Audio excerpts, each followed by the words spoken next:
te quitaron la vista. Pues bien, vamos a empezar por el caso de Homero. Y hay una hipótesis muy curiosa, una hipótesis que no creo que sea históricamente cierta, pero que es intelectualmente agradable, de Oscar Wilde. En general los escritores tratan de que lo que dicen parezca profundo, pero Wilde era lo contrario. Wilde era un hombre profundo que trataba de parecer frívolo.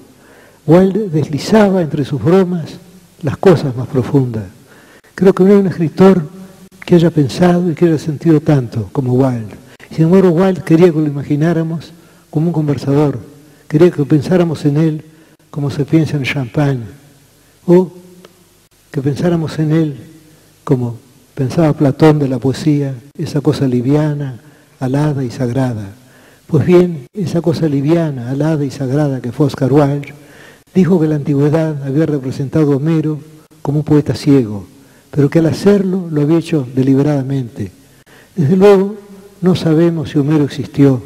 El hecho de que 7 ciudades se disputaran su nombre basta para hacernos dudar de su historicidad.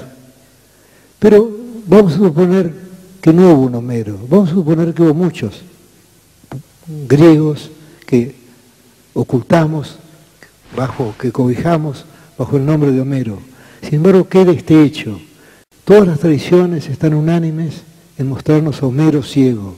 Y sin embargo, la poesía de Homero es visual, es muchas veces espléndidamente visual, como lo fue, en menor grado, desde luego, la poesía de Wilde. Yo creo que Wilde se dio cuenta de que su poesía era demasiado visual y que quiso curarse de ese defecto, que quiso hacer poesía que fuera también auditiva, que fuera musical, digamos, con la poesía de Swinburne, o la poesía de Tennyson, o la poesía de Verlaine, a quienes él quería y admiraba tanto. Entonces Wilde dijo, los griegos han dicho que Homero era ciego para significar que la poesía no tiene que ser visual, la poesía tiene que ser ante todo auditiva. Y aquí de la musique avant toute chose de Verlaine, aquí el simbolismo contemporáneo, y este Wilde. Es decir, podemos pensar que Homero no existió, pero que a los griegos les gustaba imaginarlo ciego para insistir en el hecho de que la poesía es ante todo música, que la poesía es ante todo la lira, y que lo visual puede existir o puede no existir en un poeta. Yo sé de grandes poetas visuales y sé de grandes poetas que no son visuales, poetas intelectuales, mentales. No hay por qué mencionar nombres. Y aquí podemos pasar al otro ejemplo evidente, que sería el ejemplo de Milton. Ahora es sabido que la ceguera de Milton fue voluntaria. Milton era secretario latino de Cromwell, es decir, venía a ser algo así como su ministro de Relaciones Exteriores. En aquel tiempo el latín era el idioma universal. Se ha perdido, ahora el uso del latín se ha perdido, es una lástima. Fue reemplazado por el francés, y el francés está perdiéndose también. Yo quiero deplorar este hecho, los dos hechos. Quiero deplorar que se haya perdido el latín y que esté perdiéndose el francés. Se dirá que no importa que la gente estudie inglés ahora, pero yo, que quiero tanto Inglaterra, que me siento de algún modo inglés, sin dejar de sentirme argentino, creo que hay una diferencia, y la diferencia es esta, que quienes estudian inglés ahora no lo hacen en función de Shakespeare, o de Eliot, o de Kipling, no, lo hacen por razones comerciales. En cambio el francés se estudiaba por el amor de la cultura francesa, es decir, que el estudio del francés no se hacía para hacer negocios en Francia, no, el estudio del francés se hacía para acercarse a la gran tradición literaria francesa, y es una lástima que se haya perdido eso. Pues bien, volvamos ahora a Milton. Milton sabía desde el principio que iba a ser un gran poeta. Esto le ocurrió a otros poetas. Por ejemplo, Coleridge y De Quincey, antes de haber escrito una línea, sabían que su destino sería literario. Y yo también, si es que puedo mencionarme, siempre he sentido que mi destino era ante todo un destino literario. Es decir, que me sucederían muchas cosas malas y algunas cosas buenas. Pero yo siempre sabía que todo eso, a la larga, se convertiría en palabras.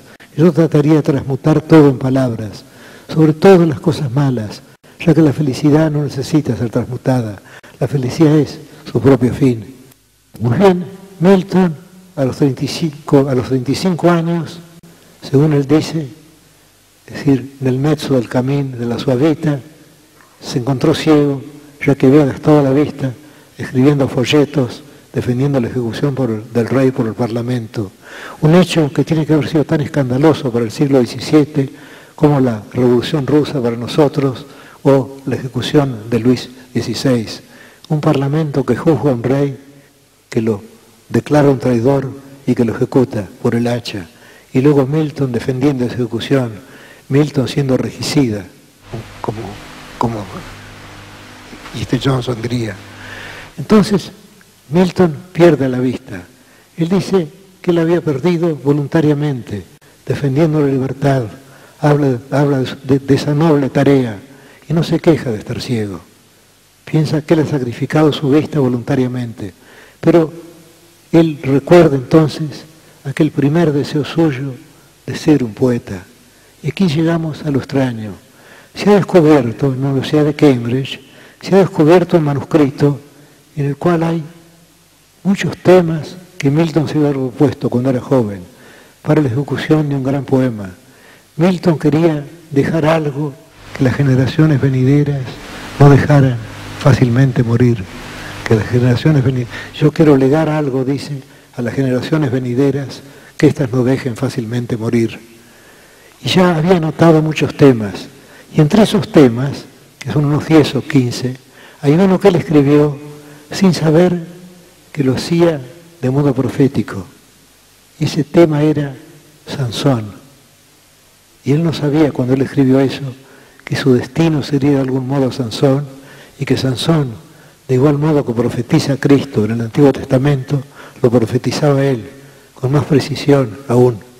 Y entonces Milton, una vez que se supo ciego, emprendió una obra histórica, 2 obras históricas, una historia de Moscovia, que quedó inconclusa, una historia de Inglaterra, que también quedó inconclusa, y luego el largo poema El paraíso perdido.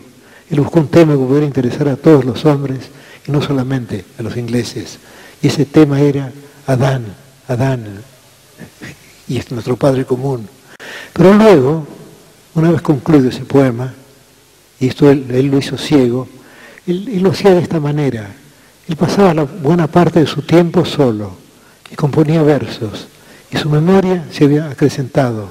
Y él podía tener 40 o 50 endecasílabos blancos en la memoria, y luego los dictaba después a quienes iban a visitarlo. Y así compuso el poema. Y luego él encontró también en sus notas, o recordó el tema de Sansón, y pensó en el destino de Sansón, tan parecido al suyo, porque ya Cromwell había muerto, había llegado la restauración, Milton fue perseguido y hubiera sido condenado a muerte por haber justificado la ejecución del rey. Pero Carlos II, hijo de Carlos I el ejecutado, cuando le trajeron la lista de los condenados a muerte, tomó la pluma y dijo, no sin nobleza, dijo,